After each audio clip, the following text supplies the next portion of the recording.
أعوذ بالله السميع العليم من الشيطان اللعين الرجيم. بسم الله الرحمن الرحيم.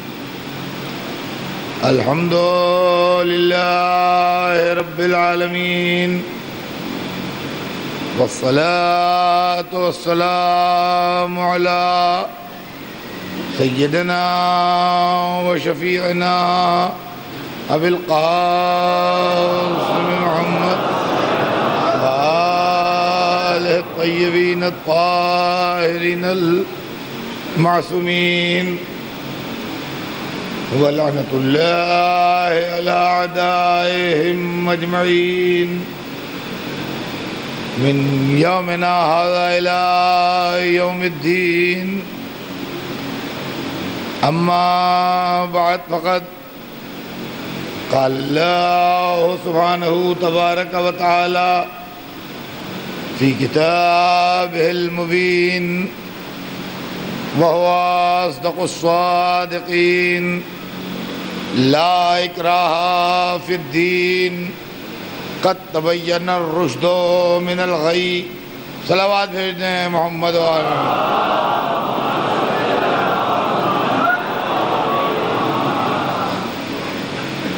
ارشاد اقدس جناب رب العزت ہے کہ دین کے معاملے میں کوئی جبر نہیں ہے، کوئی زبردستی اور زیادتی نہیں ہے. ہدایت کے راستے کو گمراہی کے راستے سے الگ کر کے بتایا جا چکا ہے. سلسلہ کلام ذہن عالی میں ہوگا. ہمارے آپ کے درمیان کل گفتگو جہاں پر تمام ہوئی تھی، وہ منزل یہ تھی کہ اسلام جو ایک دین تھا ملوکیت میں بدل گیا،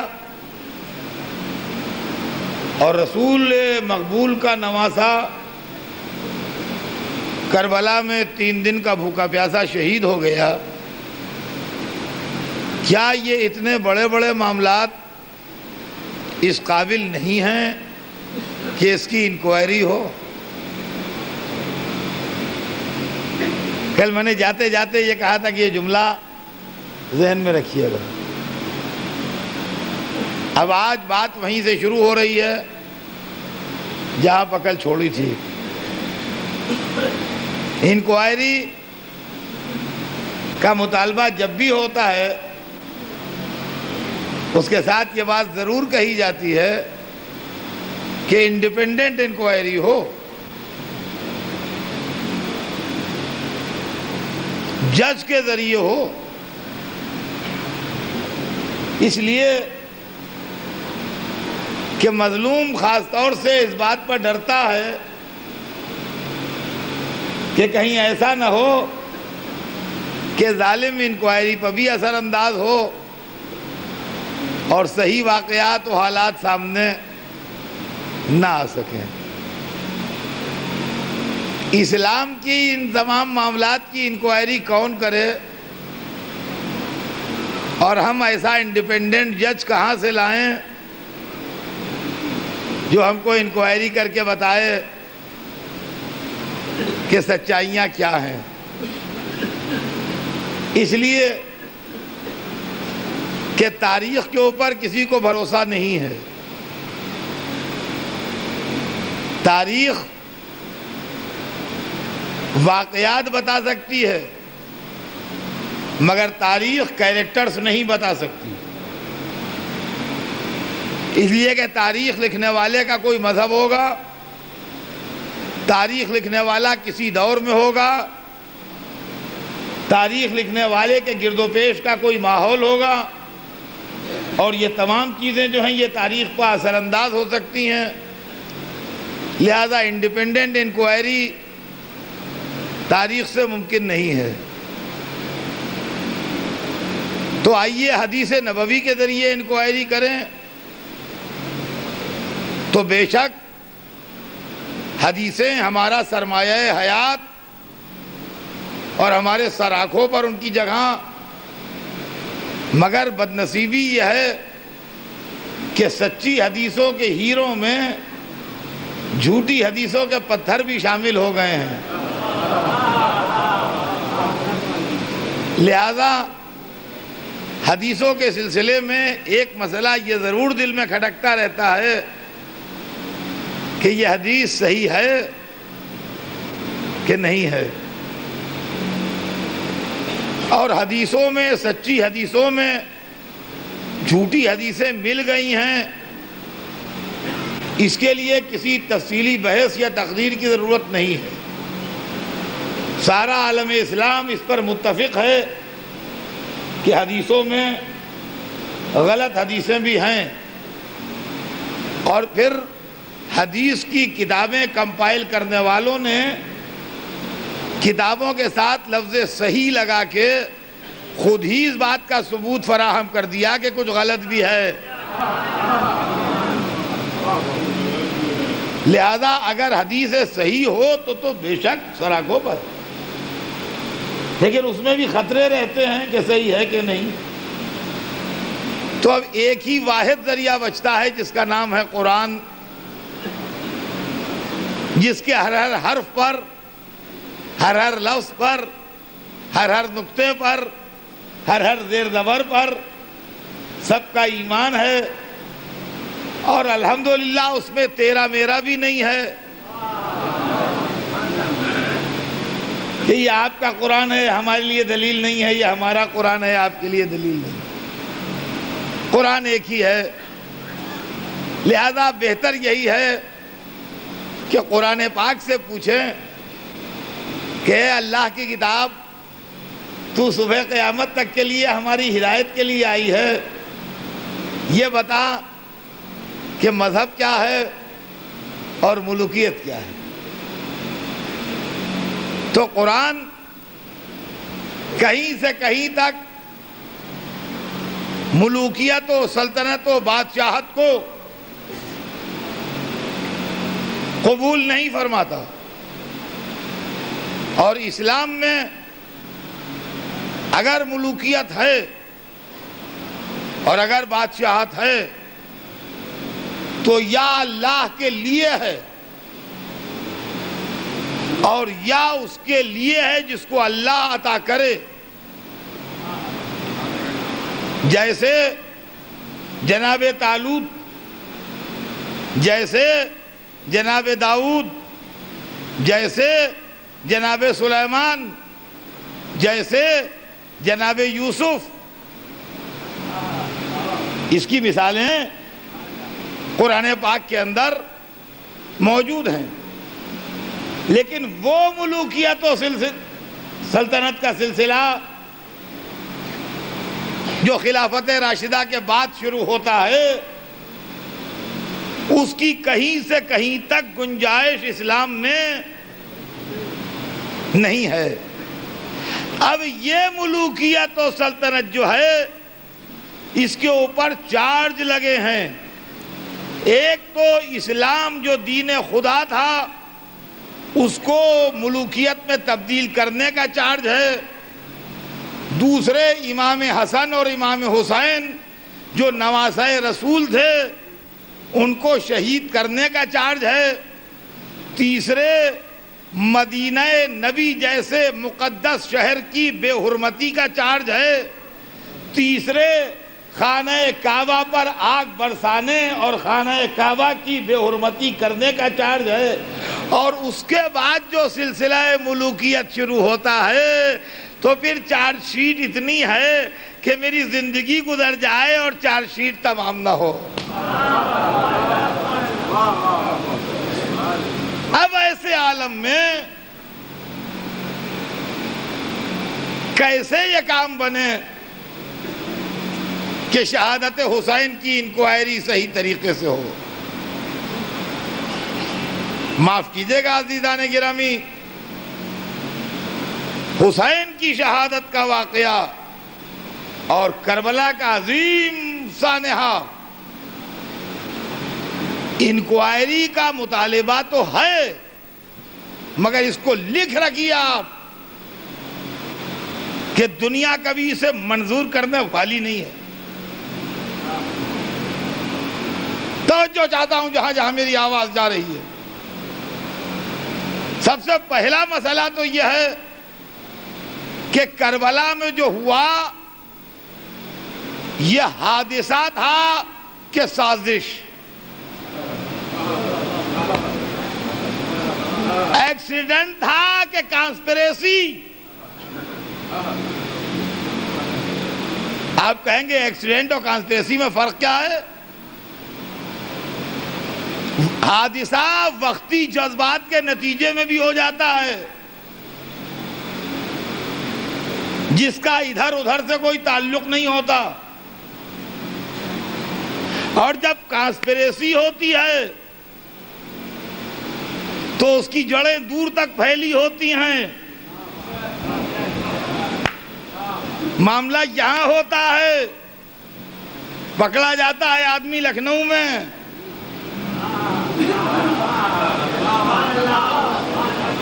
اور فرمایا ہم نے کانسپریسی اور سازش کا کیس جب چلتا ہے تو دور تک اس کا پھیلاؤ جاتا ہے. حادثے کا کیس جب چلتا ہے تو قریب ہی کے سرکل کے لوگ متاثر ہوتے ہیں. شاید اسی لیے حسین مدینے میں نہیں لڑے، مکے میں نہیں لڑے، راستے میں نہیں لڑے، پہلی محرم سے 9 محرم تک نہیں لڑے کہ ٹائم گزرتا جائے تاکہ کوئی یہ نہ کہہ دے کہ ٹکراؤ کسی جذباتی ابال کا نتیجہ تھا.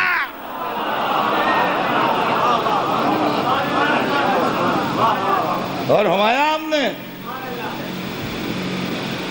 اور اب جب یزید کے اوپر ہر طرح کا جرم ثابت ہو گیا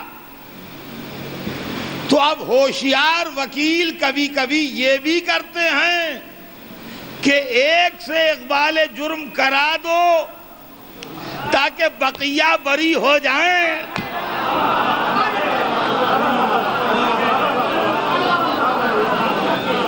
اور اس کے بعد پھر ہم کوشش کریں کہ اس ایک کو بھی چھڑوا لیں. عزیزان گرامی، اس 1400 برس کے طول تاریخ میں ہم نے کتاب میں بڑے بڑے منظر دیکھے ہیں. مسلم علماء بجائے اس کے کہ حسین کی شہادت پر اپنے غم کا اظہار کریں، وہ ہم سے پوچھتے ہیں کہ اگر خدا یزید کو بخش دے،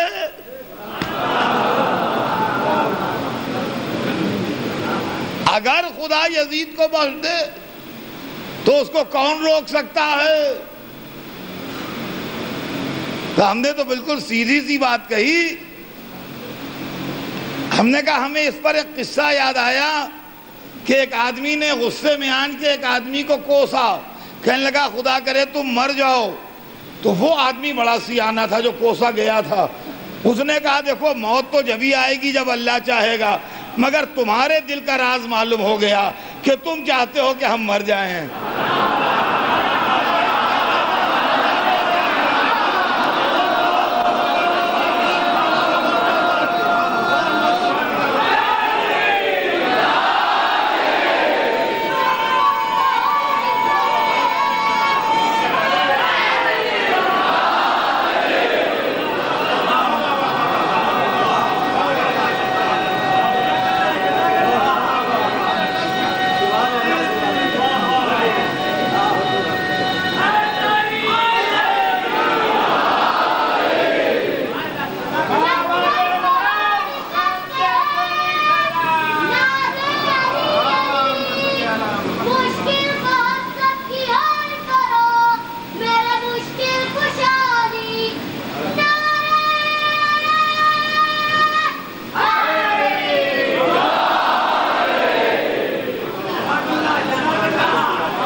اگر اللہ بخش دے، اگر اللہ بخش دے. دوسرا ایک طبقہ پیدا ہوا وکالت. میں وکالت کی دلیلیں بتا رہا ہوں. میاں جو کچھ ہوتا ہے خدا کے حکم سے ہوتا ہے. ظاہر ہے کون کہے گا کہ ہمارے حکم سے ہوتا ہے؟ پانی کی ایک بوند نہیں گرتی بغیر اس کے حکم کے. بے شک. درخت کی پتی نہیں ہلتی بغیر اس کے حکم کے. شک. آدھے گھنٹے تک یہی کہتے رہے. جب یہ اطمینان ہو گیا کہ مجمع کنونس ہو گیا تو کہنے بھائی جب ایک پتی نہیں ہلتی بغیر حکم خدا تو اتنا بڑا واقعہ کربلا کیسے ہو جائے گا؟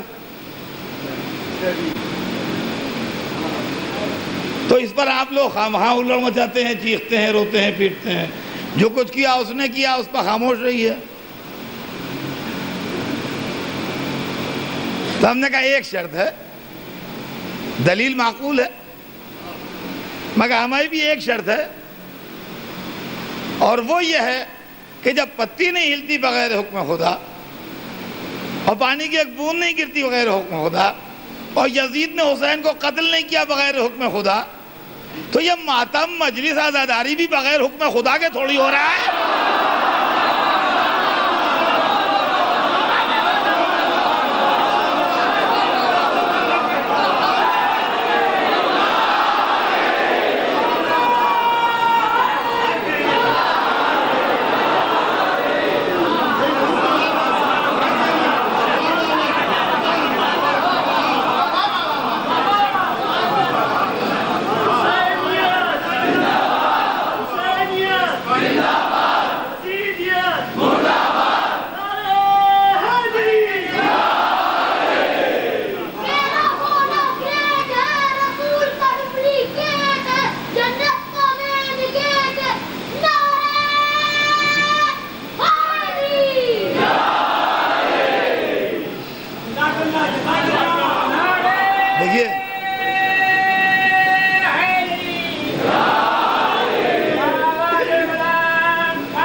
دیکھ کے کتابوں میں دل دکھتا ہے کہ یہ کیسے لوگ ہیں جن کو اتنے بڑے واقعے پر کچھ افسوس نہیں ہے. ایک مشن ہے کہ ہمیں اس آدمی کو بچانا ہے، بچائیں. کہ اگر خدا بخش دے تو دل کا راز معلوم ہو گیا کہ آپ چاہتے ہیں کہ سارے قاتل بری ہو جائیں. تو ہم نے فلسفہ سمجھایا. ہم نے کہا دیکھو بھائی، بخشش کی تھیوری سمجھو. بخشش کی تھیوری یہ ہے کہ آدمی نے اپنے اور خدا کے بیچ میں گناہ کیا، پھر وہ نادم ہوا اپنے گناہ پر، انہیں توبہ کی، اپنی غلطی کا احساس کیا، آئندہ اس نے یہ طے کیا کہ اب میں یہ ایسا نہیں کروں گا، اور اس کے بعد اس نے اللہ سے معافی مانگی. اللہ کو اختیار ہے بخش دے، بالکل وہ بخش سکتا ہے، قادر مطلق. لیکن دوسری صورت یہ تھی کہ میں نے خوب یتیموں کا پیسہ کھایا، بیواؤں کا پیسہ کھایا، بمبئی آن کے خوب چندے کیے، سب اپنی جیب میں رکھے جی، اور کسی کو ایک پیسہ نہ دیا، بیوائیں فاقے کرتی رہیں، یتیم ننگے پیر گھومتے رہے، لوگ گھر میں بھوکے مرتے رہے، میں مرغن غذائیں کھاتا رہا، اور سب کھا پی کے سب کا مال لے لوا کے مر گیا. اب کسی نے کہا کہ بھائی وہ تو بڑے چور تھے، یتیموں کا پیسہ کھا گئے، بیواؤں کا پیسہ کھا گئے، مسجدوں کا پیسہ کھا گئے، امام باڑوں کا پیسہ کھا گئے، ٹرسٹ کا پیسہ کھا گئے، یہ سارے پیسے کھا پی کے وہ گئے. تو کہہ رہے انہیں کچھ نہ کہ یہ ہو سکتا ہے خدا بخش دے. یہ غلط بات. اب خدا مجھے نہیں بخشے گا. اس کی وجہ یہ ہے کہ بیوائیں بھوکی مریں، یتیم پریشان حال پھٹے حال گھومیں، مسجدوں میں چراغ نہیں جلے، امام بارگاہوں میں اشرے بند ہو گئے پیسے نہ ہونے کی وجہ سے، سب کا سبب میں تھا، میں سب کھا پی کے بھی جنت میں جاؤں، اب وہ مصیبت جھیلیں، تو یہاں کھایا ہے تو وہاں بھی کچھ کھاؤں۔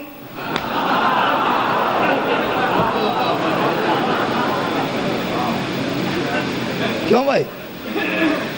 تو جو جرم اللہ و بندے کے بیچ میں ہوتا ہے وہ اللہ بخش دیتا ہے، ٹھیک ہے اس کو، لیکن جب بیچ میں کوئی تیسرا انوالو ہو جائے تو اس کو بخشا جائے تو اس کے ساتھ زیادتی ہوگی کہ نہیں ہوگی؟ جس نے تکلیف اٹھائی ہے، پریشانیاں جھیلی ہیں، تو اللہ کیوں بخشے گا ایسے بندے کو؟ تو ہم نے کہا اگر یزید نے کوئی اللہ کا گناہ کیا ہوتا اور معافیہ مانگتا، توبہ کرتا، تو یہ بات صحیح تھی کہ بھئی اللہ بخش دے، لیکن یزید نے تو حسین اور ان کے 72 ساتھیوں کو قتل کیا ہے، تو یہ کیسے بخشا جائے گا؟ تو صاحب عجب عجب وکیل ہیں۔ اب دیکھیے انکوائری چل رہی ہے، معاملے کو دیکھتے جائیے گا، بہت سائڈ کے لوگ آتے ہیں بات کرتے ہیں۔ انہوں نے عجب بات کہی، کہنے لگے آپ ہمیں یہ بتائیے کہ حسین کریم ہیں کہ نہیں؟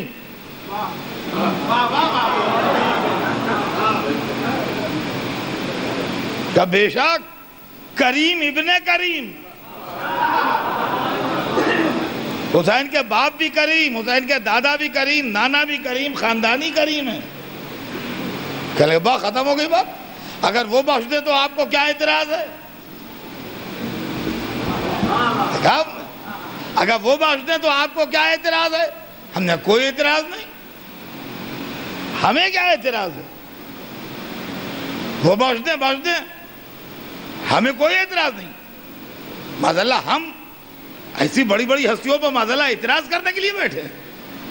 بخش دیں، کریم ابن کریم ہے، بخش دیں، اللہ غفور الرحیم ہے، بخش دیں۔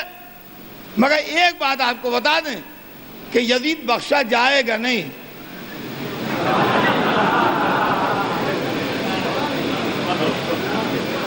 کہہ لئے کیوں؟ اب کیوں نہیں بخشا جائے گا؟ ہم نے کہا اگر ظلم یزید کا اثر ذات حسین پہ آ کے تمام ہو گیا ہوتا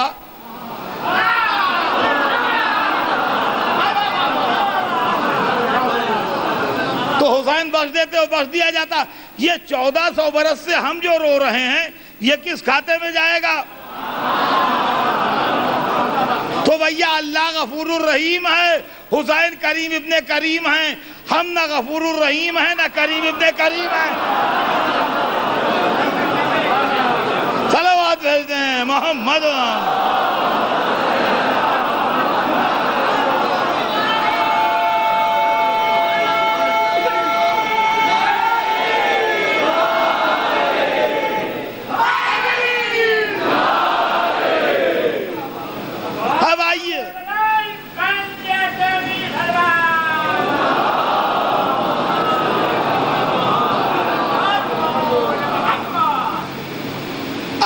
نقطے کی بات اس طرح کی بات چلتی رہے تو 2-4-10 دن چلتی رہے تمام نہیں ہوگی۔ میرے پاس تو وقت ہی نہیں ہے نا، اس لیے نقطے کی بات پائیے۔ یزید کو عالم اسلام نے کنڈم تو کیا، میں یہ نہیں کہوں گا کنڈم نہیں کیا، یزید کو عالم اسلام نے کنڈم تو کیا، مگر ناراضگی کی حد تک۔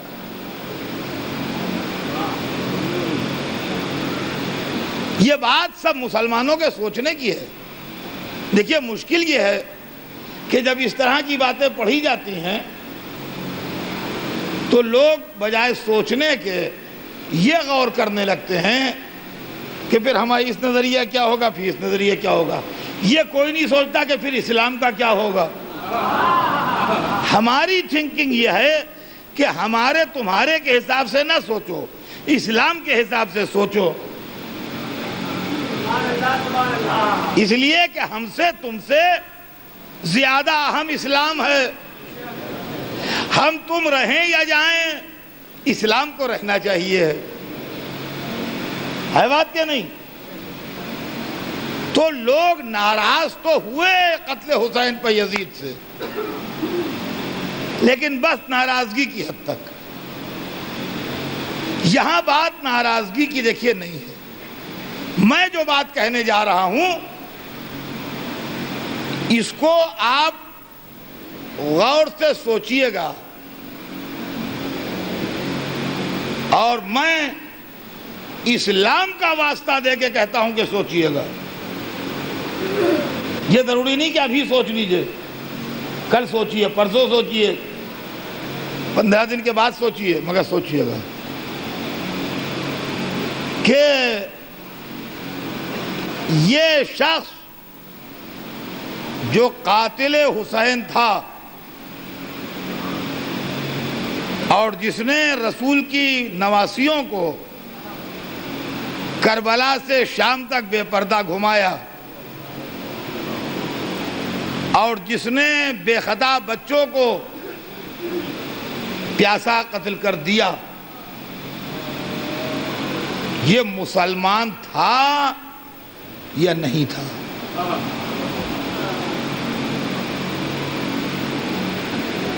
میرے تیرے کی بات نہیں ہے. کون کیا مانتا ہے، کون کیا نہیں مانتا ہے، کون کس کو مانتا ہے، کون کس کو نہیں مانتا ہے، یہ سب تو جھگڑے کی باتیں ہیں. ان سب میں ہم پڑھنا ہی نہیں چاہتے. ہم یہ کیریکٹر پیش کر رہے ہیں کہ یہ شخص جس کا نام یزید تھا اور جس کا کیریکٹر کتابوں میں لکھا ہے، اور حسین کو شہید کرنے کے بعد بھی اس کا ظلم رکا نہیں. اس نے مسجد النبی میں اپنے فوج کے گھوڑے بندھوائے. واقع ہررا کتابوں میں لکھا ہے، جو لوگ پڑھے لکھے ہیں وہ جانتے ہیں. اس کے بعد پھر اس کا لشکر مکے گیا اور خانہ کعبہ کے اوپر آگ برسائی اور پتھر برسائے، بمباری کی، جس کے نتیجے میں رکن یمانی جو ہے کعبے کا ایک ونگ، جب آپ پشت کعبہ سے گھوم کے آئیے ادھر جدھر حجر اسود ہے، تو حجر اسود سے پہلے والا جو کونا ہے وہ رکن یمانی کہلاتا ہے. ایک وہ کونا ہے جس پر حجر اسود ہے، اس سے پہلے والا کونا جو ہے وہ رکن یمانی ہے. یہ گر گیا تھا، یہ عمارت یہاں پر گر گئی تھی، اور مسجد الحرام میں لاشیں بکھری ہوئی تھیں چاروں طرف. تو یہ شخص جو کعبے کی بے حرمتی کرے، جو رسول اللہ کی مسجد کی بے حرمتی کرے، جو رسول کے نواسے اور ان کے ساتھیوں کو 3 دن کا بھوکا پیاسا شہید کرے، جو رسول کے گھر کی مخدرات عصمت و طہارت کو بے پردہ بازاروں میں گھمائے، اور جو اپنے دربار میں بیٹھ کے یہ کہے کہ لعبت ہاشم بالملک ولا خبر جا ولا وحی نزل، ہاشمیوں نے تو ملک کے ساتھ کھیل کھیلا تھا، نہ کوئی خبر آئی تھی، نہ کوئی وحی نازل ہوئی تھی. میں یہ آپ سے سوال کرتا ہوں کہ یہ غور کر کے بتائیے. آج نہیں، 6 مہینے بعد غور کیجئے، مگر غور کیجئے، اور جو میں نے کہا ہے اس کو ویریفائی کیجئے تاریخوں سے کہ یہ شخص جو تقریر میں کہہ رہا ہے یہ جھوٹے الزام تو نہیں لگا رہا ہے. میری تقریروں جو میں نے اتنی دیر بولا ہوں اس کو بھی ویریفائی کیجئے تاریخ سے اور کتابوں سے کہ میں صحیح بول رہا ہوں کہ غلط بول رہا ہوں. اور اس کے بعد یہ سوچئے اور یہ طے کیجئے کہ یہ شخص جس کا نام یزید تھا یہ مسلمان تھا کہ نہیں تھا.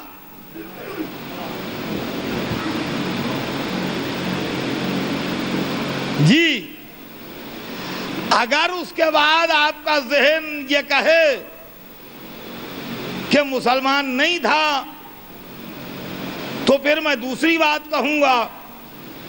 اور اگر ان سب باتوں کے باوجود بھی آپ یہ فیصلہ کریں کہ نہیں بھائی تھا تو وہ مسلمان، تو پھر میں دوسری بات کہوں گا. اگر آپ یہ کہیں کہ مسلمان تھا تو اب اس بات پر نہ بگڑیے اگر کوئی غیر مسلم کہے کہ اسلام ٹیررزم اور دہشت گردی کی تعلیم دیتا ہے، پھر بگڑنے کی بات دیکھیے نہیں، پھر شربت کے گھونٹ کی طرح پی جائیے اس معاملے کو۔ اور اگر آپ یہ فیصلہ دیتے ہیں کہ نہیں بھائی ان سب باتوں کے بعد ہم تو مسلمان نہیں کہیں گے اسے، وہ مسلمان نہیں تھا، تو اگر مسلمان نہیں تھا تو کیا وجہ ہے کہ جو شخص مسلمان بھی نہیں تھا وہ امیر المومنین و خلیفۃ المسلمین بنا بیٹھا تھا؟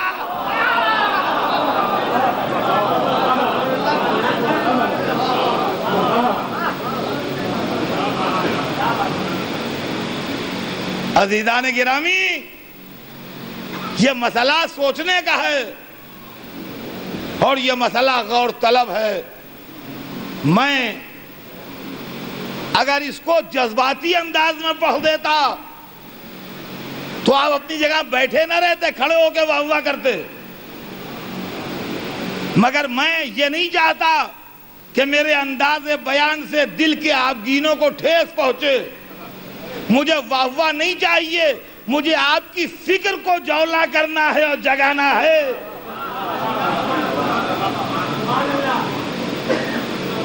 اس لیے کہ اگر یزید ایسا تھا تو اس کے ساتھ ایک گھر میں اسلام نہیں رہے گا۔ توجہ چاہتا ہوں بس، جہاں جہاں میری آواز جا رہی ہے، یزید ہو یا مروان ہو یا ولید ہو یا عبد الملک ہو، ان کے جو کردار ہیں ان کے ساتھ میں دین مقدس محمد مصطفیٰ نہیں رہے گا۔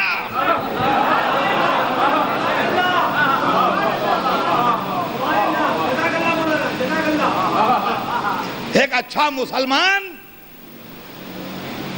فٹ پاتھ پر سو لے گا مگر ایسے روم میں نہیں رہے گا 5 اسٹار کے، جہاں شراب بھی ہو، جوا بھی ہو، دنیا کی ہر طرح کی بچلنی بھی ہو۔ تو اگر ہم آپ ایسے روم میں نہ رہیں گے 5 اسٹار کے، جہاں ساتھی جو دوسرا ہے وہ دنیا کی ہر برائی میں ملوث ہو، تو کیا اسلام ہم سے آپ سے بھی گیا گزرا ہے جو شاہی محل میں رہے گا؟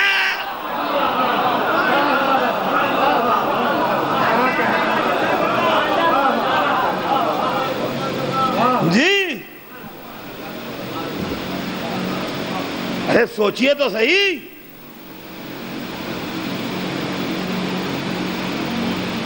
لگژریس روم تو ہے، ان کا اثر صاحب یہیں رہ جائیے، وہاں شراب کی بوتلیں کھل رہی ہیں اور جوا ہو رہا ہے اور دنیا بھر کی ذلیل و گندی اور حرام باتیں سب۔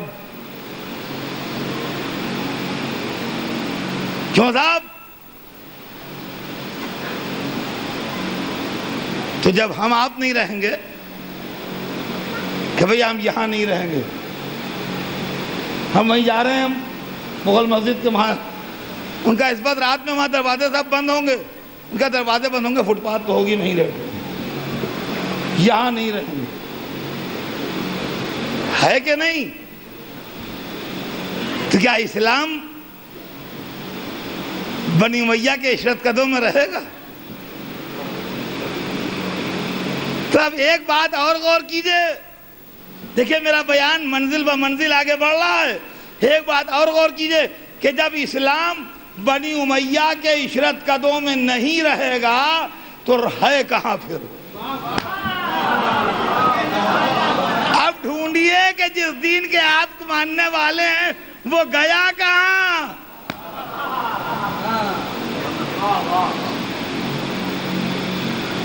اب سوال یہ پیدا ہوتا ہے کہ آپ نے ہمیں مجلس پڑھنے بلایا ہے بمبئی، کوئی ہم آپ کے پیر نہیں ہیں، ولی نہیں ہیں، کچھ نہیں ہے، ایک مقرر کی حیثیت سے آپ ہم کو انوائٹ کرتے ہیں، ہم آتے ہیں، آپ سننے آ جاتے ہیں۔ لیکن اگر یہاں یہ ہو جائے کہ اطہر صاحب کھو گئے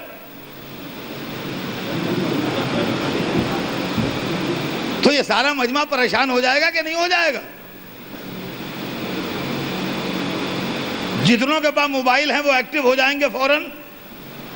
کہاں گئے، کدھر گئے، ادھر دیکھو ادھر دیکھو، وہاں فون کرو وہاں فون کرو، اس سے پوچھو اس سے پوچھو. ہو جائیں گے کہ نہیں ہو جائیں گے؟ اگر یہ اطلاع آ جائے کہ صاحب وہ صاحب غائب ہو گیا تھا، پتہ نہیں کہاں چلے گئے، تو سارا مجمع پریشان ہو جائے گا. تو جس دین کے آپ ماننے والے ہیں، جس دین کے آپ کلمہ پڑھنے والے ہیں، وہ گیا کہاں پھر؟ اگر اسلام یزید کے محل میں نہیں تھا تو تھا کہاں؟ توجہ چاہتا ہوں. اگر اسلام یزید کے محل میں نہیں تھا تو تھا کہاں؟ عزیزان گرامی، ماننا پڑے گا کہ اگر یزید کے محل میں نہیں تھا تو ان خیموں ہی میں ہوگا جن میں آگ لگائی گئی تھی.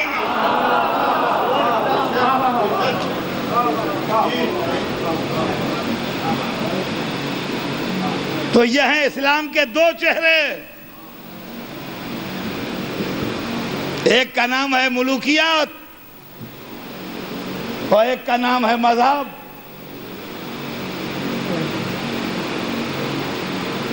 ہم کو ہنسیے نہیں، ہم پر اعتراض نہ کیجئے جو ہم ائمہ اثنا عشر کا نظریہ پیش کرتے ہیں، جو ہم 12 اماموں کا نظریہ پیش کرتے ہیں. یہ 12 امام نہیں ہیں، یہ وہ سلسلہ ہے جس گھر میں آپ کو اسلام ملے گا. یہ وہ سلسلہ ہے جس گھر میں آپ کو اسلام ملے گا. اس لیے کہ رسول اسلام لے کے آئے تھے، رسول نے اسلام پہنچایا تھا، رسول نے اسلام دنیا کو بتایا تھا. تو جس گھر میں اسلام پلا اس گھر میں رسول کے ساتھ کوئی اور بھی تھا، اس گھر میں کوئی اور بھی پل رہا تھا رسول کے ساتھ، پال رہے تھے رسول کسی اور کو بھی. پہچانے آپ کون تھا؟ وہی جس کو کعبے سے لے کے آئے تھے،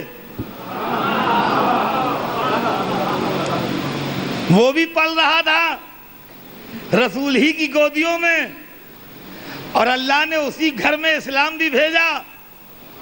تو یہ دونوں ساتھ ساتھ پل رہے تھے. محمد کی سرپرستی میں یہ دونوں ساتھ ساتھ پل رہے تھے. تو جب رسول دنیا سے چلے جائیں گے تو اسلام آپ کو اس علی کے گھر میں ملے گا جو عالم بھی تھا، فاضل بھی تھا، خطیب بھی تھا، قاضی بھی تھا، شجاع بھی تھا. میدان میں آتا تھا تو لافتہ بن جاتا تھا، محراب میں جاتا تھا تو سب سے بڑا زاہد بن جاتا تھا، منبر پر بیٹھتا تھا تو سب سے بڑا خطیب بن جاتا تھا.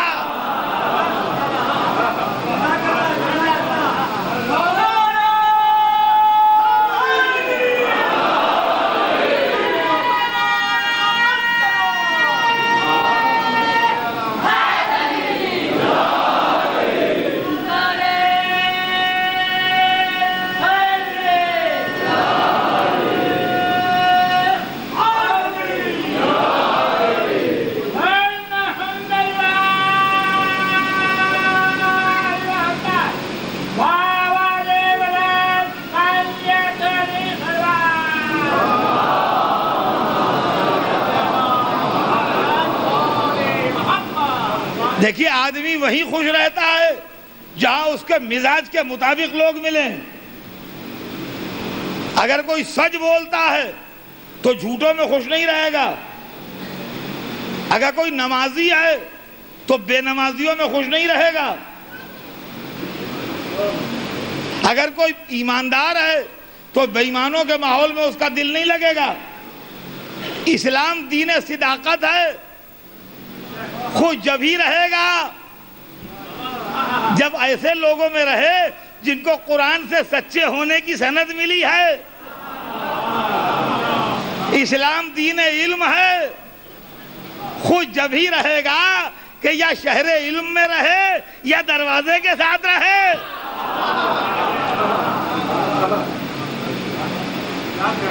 اسلام دین سخاوت ہے، بخل و کنجوسی کا دین نہیں ہے۔ خوش جب ہی رہے گا جب ایسے لوگوں میں رہے جو روٹیاں دیتے رہیں، آیتیں لیتے رہیں۔ تو علی کے ساتھ رہا اسلام، اور بے شک علی اس قابل تھے کہ ان کے ساتھ اسلام رہے۔ اور جب علی دنیا سے چلے گئے تو اسلام خانمہ برباد نہیں ہوا، اس لیے کہ رسول کے 2 بیٹے موجود تھے جن کو قرآن نے ابنانا کہہ کے رسول کا بیٹا بنایا تھا۔ مباہلے میں جو رسول کے بیٹے بن کے بحکم قرآن و خدا گئے تھے وہ دونوں موجود تھے، تو اسلام ان کے ساتھ رہا۔ اسلام حسن کے ساتھ رہا جو سبط اکبر تھے،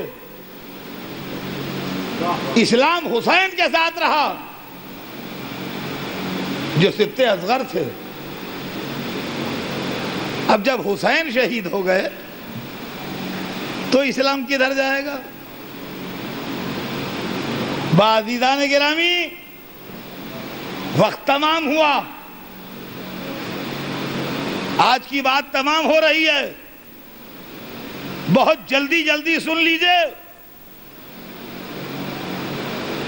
اسلام حسین کی شہادت کے بعد کیا شام کے عشرت قدوں میں جا کے رہے گا؟ تو اگر شام کے عشرت قدوں میں نہیں رہے گا تو اسلام عبد الملک کے ساتھ نہیں رہے گا، سید سجاد کے ساتھ رہے گا۔ اسلام ہشام و ولید کے ساتھ نہیں رہے گا، محمد باقر کے ساتھ رہے گا۔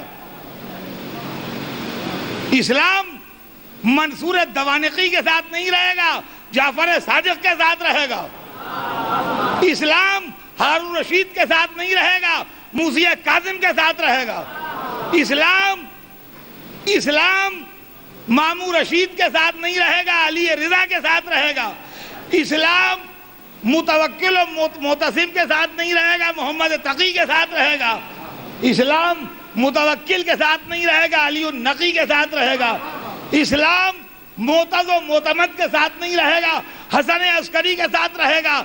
اسلام بادشاہوں کے ساتھ نہیں رہے گا، محمد کے معصوم بیٹے کے ساتھ رہے گا۔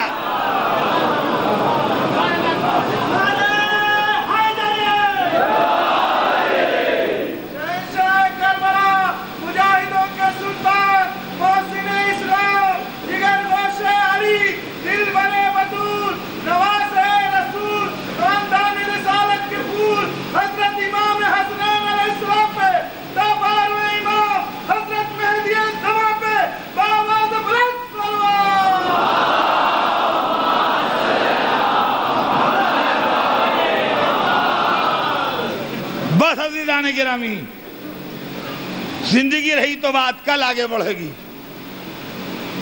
آج تو صرف اتنا کہ ایک بات مجھے کہنا تھی مگر میں بھول گیا تھا، مصائب سے پہلے میں کہہ دوں۔ میری گزارش ہے ان بہنوں سے جو سبرب سے آتی ہیں اور بعد میں ٹرینوں سے جاتی ہیں اپنے اپنے جگہ پر، کہ برائے مہربانی میں نے یہ شکایت سنی ہے کہ کچھ لوگ ان میں راستے میں کچھ نعرے لگاتے ہوئے یا کوئی نوحہ پڑھتے ہوئے جاتے ہیں۔ پلیز آپ ٹرینوں کے اوپر خاموشی سے سفر کریں اور کسی طرح کی کوئی اور گفتگو ٹرینوں پر نہ کریں۔ ایک یہ گزارش ہے، اور ایک گزارش یہ ہے کہ جو قدیم جلوس ہمارے اٹھتے ہیں اس کو زیادہ سے زیادہ اٹینڈ کیجئے تاکہ اس کی آبرو اور شان و شوکت و وقار جو ہے وہ برقرار رہے۔ اور جب جلوس لے کے چلیے تو آہستہ چلیے، دوڑتے ہوئے یا تیز رفتاری میں چلنا مناسب نہیں ہے، اس لیے کہ یہ شہنشاہ کی سواری ہے، اس کو ادب سے اور احترام سے لے کے چلیے۔ یہ عزیزان گرامی، چند جملے مصائب کے سن لیجئے، اس لیے کہ آج اسلام کے لشکر کے علمدار کا ماتم کرتے ہیں۔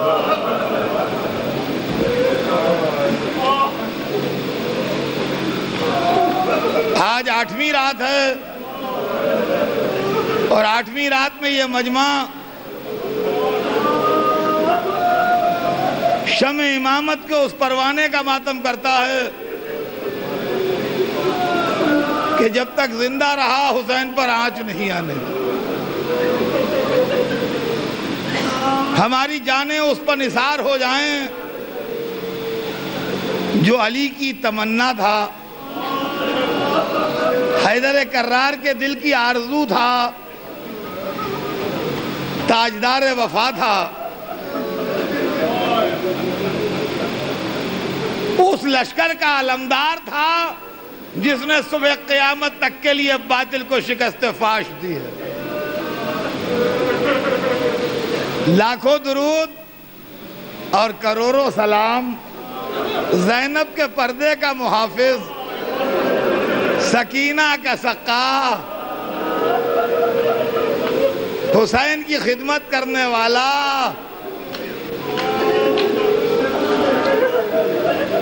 جب تک عباس زندہ رہے بچے پیاسے ضرور تھے مگر دل سب کے مطمئن ہوں گے کہ عباس زندہ ہیں، عباس زندہ ہیں۔ اور عزیزوں، 9 راتیں عباس نے خیموں کا پہرا دیا، اس لیے کہ ظالم و دغاباز دشمن سے ہر وقت چوکنا رہنا ضروری ہے۔ حیدرآباد کے ہمارے ایک دوست مرحوم ہو گئے، ناطق صاحب، کبھی کبھی میں ان کے 4 مصرے پڑھ دیتا ہوں۔ کہتے ہیں کہ دور ہے اب دستگاہ جور و استبداد سے، اٹھ نہیں سکتا ہے شور نالہ و فریاد سے۔ 9 شبیں جاگا ہوا تھا پاسبان اہل بیت، 9 شبیں جاگا ہوا تھا پاسبان اہل بیت، سو گیا پہرا بدل کے زینب ناشاد سے۔ شب عاشور تک عباس پہرا دیتے رہے،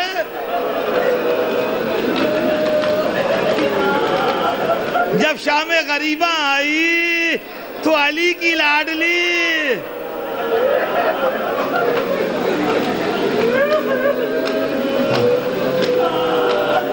ہماری جان نثار عباس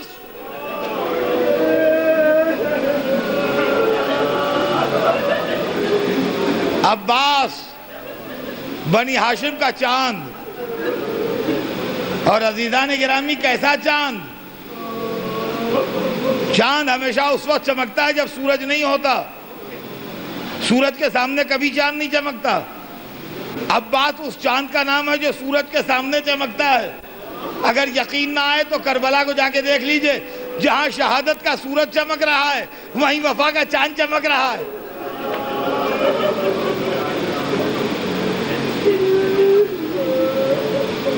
صبح سے شام تک اپنے چھوٹے سے لشکر کو لڑاتے رہے، اور روایت میں ہے کہ کبھی کبھی ہوا میں علم لہراتے تھے تو محض پھریرے کے لہرانے سے دشمن کے لشکر میں اضطراب کی لہریں دوڑتی تھی۔ جب کوئی نہ رہا تو ہاتھوں کو جوڑے ہوئے امام کے پاس آئے، کہا آقا مجھے بھی اجازت دے دیجئے۔ کہا بھیا تم تو علمدار ہو۔ کہا آقا وہ لشکر کہاں گیا جس کا علمدار تھا؟ اب مجھے اجازت دیجئے۔ حسین اجازت نہیں دے رہے ہیں، عباس اجازت مانگ رہے ہیں۔ دیکھیے سارے شہیدوں میں اور عباس میں کچھ فرق ہیں، سارے شہیدوں میں اور عباس میں فرق ہیں۔ ایک فرق تو یہ ہے کہ سب کے دل کی حسرت نکل گئی۔ زہیر لڑ لیے، مسلم لڑ لیے، حبیب لڑ لیے، عباس لڑ نہیں پائے، دل میں گھٹ کے رہ گئی آرزو۔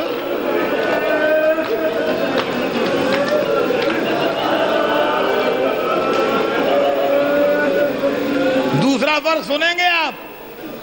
ہر ایک کی میت حسین لائے. عباس نے زندگی بھر خدمت کی تھی, وقت آخر یہ خدمت نہیں لی, وصیت کر دی مولا میرا لاشا خیمے میں نہ لے جائیے گا.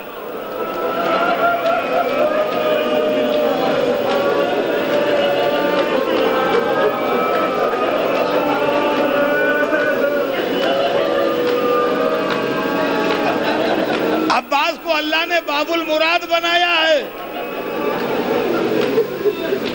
عباس کی دو مرادیں تھیں. شب عاشور یہ مراد تھی کہ لڑائی کی اجازت مل جائے. روز عاشور یہ مراد تھی کہ سکینہ کو پانی مل جائے. نہ یہ مراد پوری ہوئی نہ وہ مراد پوری ہوئی. اللہ نے کہا عباس تو باب المراد ہے.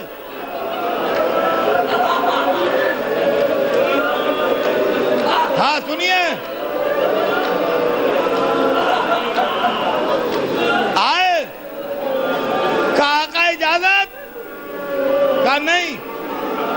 اتنے میں ننھی سکینہ 40-42 بچوں کو لیے ہوئے, ہاتھوں میں ساغر, الاتش,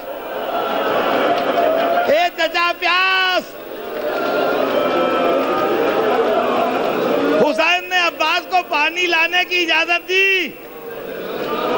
ننھی سکینہ خیمے میں گئی, مشکیزہ لے کے آئی, ہاتھ اٹھا کے چچا کو دیا.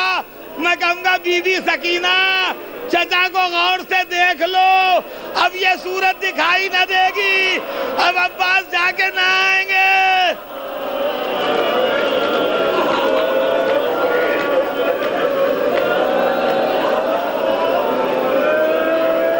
میں ایک جملہ سنیے, مجلس تمام ہے. گھوڑے کی باغیں, سکینہ کا مشکیزہ, اسلام کا علم, جا رہا ہے مجاہد. گھوڑا نہر میں ڈالا, پانی بھرا, لے کے نکلے, دشمنوں سے لڑنا شروع کیا. ایک ہاتھ کٹا, دوسرے ہاتھ سے لڑے. جب دونوں ہاتھ نہ رہے تو مشکیزوں کو گھوڑے کی پشت پر رکھ کے سینہ ٹیک دیا. تیر آ رہے ہیں, آ رہے ہیں, عباس کے جسم میں لگ رہے ہیں. ایک تیر مشک سکینہ میں لگا, عباس کا دل ٹوٹ گیا. آقا میں نے جان نثار کی, حسین نے کمر پکڑ لی. ارے عباس, عباس میری کمر ٹوٹ گئی.